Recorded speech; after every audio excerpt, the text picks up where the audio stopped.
those baby blues. Yeah, those baby blues.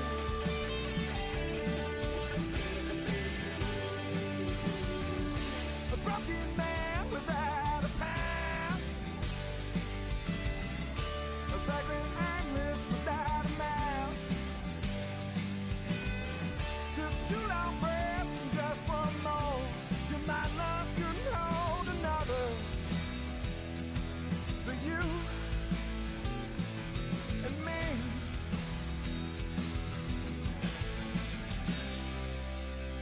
and those baby blues.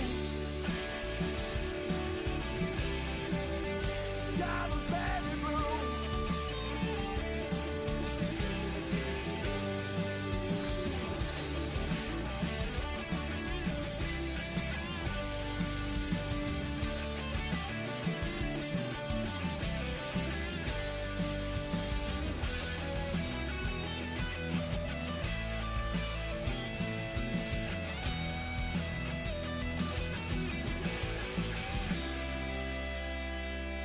Baby blues.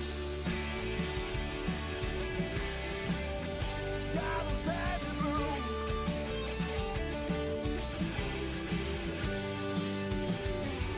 A broken man without a past, a vagrant aimless without a mouth. Some kisses your cheek and then grazes your neck, makes my lips so damn jealous. You and me,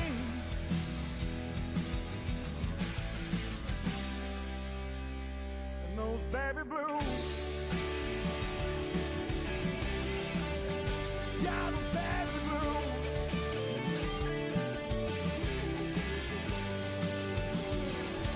Take my picture with you when you go out west, those baby blues.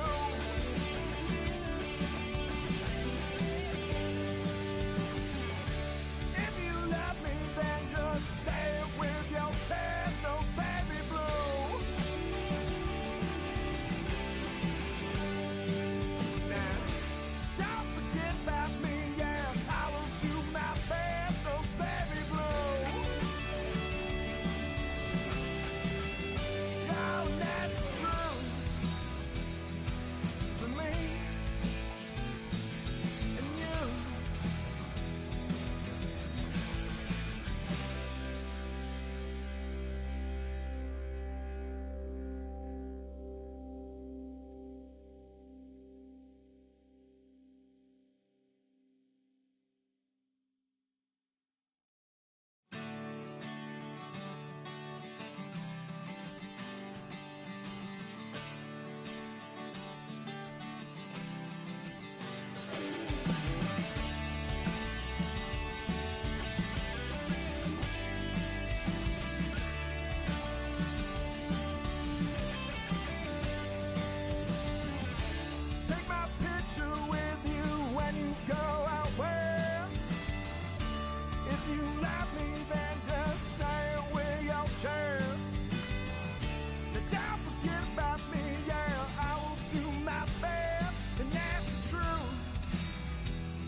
Those baby blues.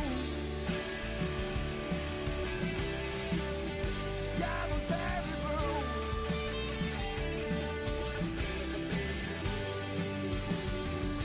A broken man without a past, a vagrant aimless without a mouth.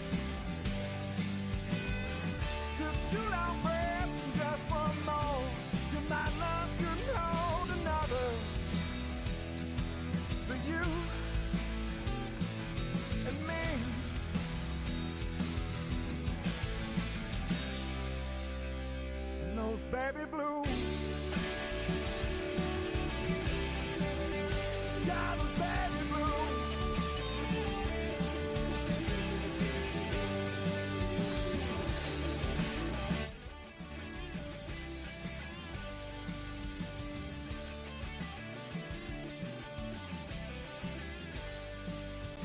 Yeah, what is up, 24/7 Buff Pandemonium? It's your guy, Swank. It is November 18th, a Tuesday at 8:33 p.m. Eastern Standard Time. That can only mean one thing.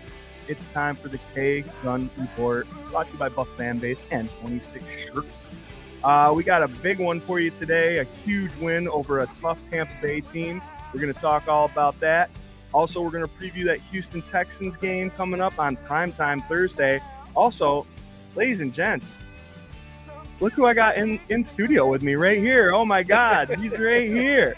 He's right there. So, yeah, I'm going to tell you, we're going to go do this here a little vidya, and we're going to hope that Jerry gets here. Get the over-under on when Jerry comes in.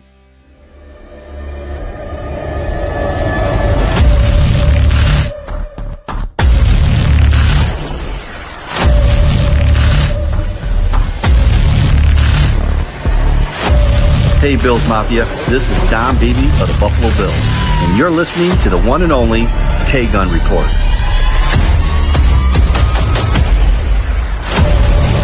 Oh, and you all know, go Buffalo. Oh, man, that Don Beebe stuff gets me going every single time. Welcome, guys, to another episode of the K-Gun Report. Live from Swank's basement is me, your host, Mr. Swank, right here. And then right over here, my brother from another mother, All right. Scooter Magooter. Scott, what do you got, man? Oh, Victory Tuesday. I'm glad we're not having therapy today. We can talk about a win. It's like we've expressed our disappointment in Thursday night football games. I'm not a huge fan of them, but I guess the light at the end of the tunnel of this is if we can come out with a victory, we know how we stand on Sunday, and we can kind of relax if we come out with a dub. So I'm kind of excited about this. Thursday night football is a lot different in week 11 than it is week 3. So I'm pumped. We'll talk about it for sure. Hell yeah, we're going to talk about it. I think this mini bye is going to help us out quite a bit here too. I think we can hit this Texans team that's a little defeated, a little deflated, and maybe come back a little healthier on the other end. Oh, yeah. While we're waiting for Jared, which, again, get your over-unders in, kids. 269 of you tuning in right now. Let's see some times here, okay? 8:40 is the time. Let's go over and under. Over. I'm saying over. I'm going 8:45. Yep. Okay. The beautiful Ellen Lartz. What up, everyone? Bills versus Bucs game is on right now. There you go. TiVo that and watch this show. Or I guess do it the other way around. Either way, that's good. Hey, Alan. Good to see you. Our brother, Corey Blaine. What's up, Bills Mafia? Awesome win against the Bucs. Can't wait for Thursday night. Hell yeah. It does taste a lot better after this game than the previous game. I'll tell you that. Oh, yeah. Geez, I'll tell you that. We Cheers got to that. John Johns. Victory Tuesday once again. Great game. Hello, everyone. Go Bills. Hey, man. How's it going? We got Doug. Hey, everyone. Let's go. Time to stack wins and chill. Doug Augie. Stacking wins is nice. It's a beautiful thing. Let's see. We got Adam. Let's go Bills. Let's go K-Gun. Quick turnaround. Bring that same intensity on Thursday night. Yeah, absolutely, man. Yep. Absolutely. These guys. Ooh. I can't wait to get into I haven't written down my ups and downs, but I got them right in my head and my heart. I know exactly what I want to say. It's funny. In the beginning of the season, you write everything down. Well, but once you have the flow, yeah, you start picking things apart a little easier as the season goes on. So I went the opposite way. In the beginning, I wasn't really writing them down, and then usually if it's just me, I'm over at the main desk. We kind of got stuff set up a little different in here today, and I'll have like a notepad document. So this will be scooched over, and all my notes for the whole show will be like, right. Disclaimer, and I hate to ruin this for everyone, but a lot of people that do podcasts and live streams, they have multiple devices. I have a computer in front of me, fan first perspective, but we like to know what we're talking about. So when we're talking about stats and stuff, sometimes we pull it up. I can tell you when I don't use it, Swank, is rattle the reads. I don't use it rattle the reads. I hate to be that cheater. Yeah. Only you're a cheater at Rattle the Reeds if you don't show up to the show on time.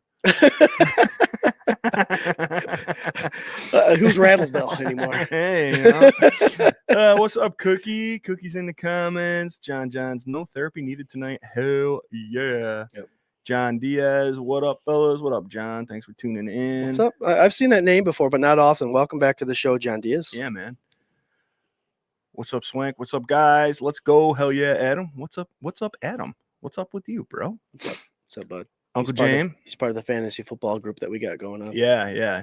My fantasy, I could have came back, I think, if I would have had squeaked out this win. And I even played, I can't remember who I played against, but they had somebody in the lineup that was out, and I still lost. And it pissed me off. Yeah. I mean, I'm the manager. I can go in and put a player in to make your loss even worse than No. We're not doing collusion. All right. Hey, who's this guy? This is Sparta. Mafia Mount Up. What up, Buffalo Spartan? What up, fellas? Mafia Mount Up, as previously stated. Yeah, he right now is the only one that's eliminated from the playoffs in our fantasy league. Oh, really? And Yeah. Corey's the only one that's clinched, right? Yeah. Josh Allen clinched. Yeah, he's one of those guys that are benefiting from the. I won't go there. I'm third in points and I think 11th out of 12th in overall. So I'm kind of annoyed with that. But that's all.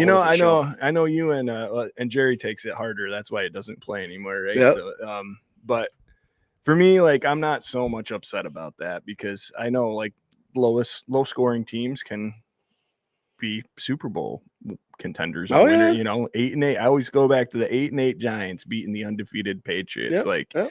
So it's like realistic in that point. My suggestion was if you don't like traditional scoring, which for me, I'm doing lousy in my dynasty, which is that way, and our fantasy league for 24/7.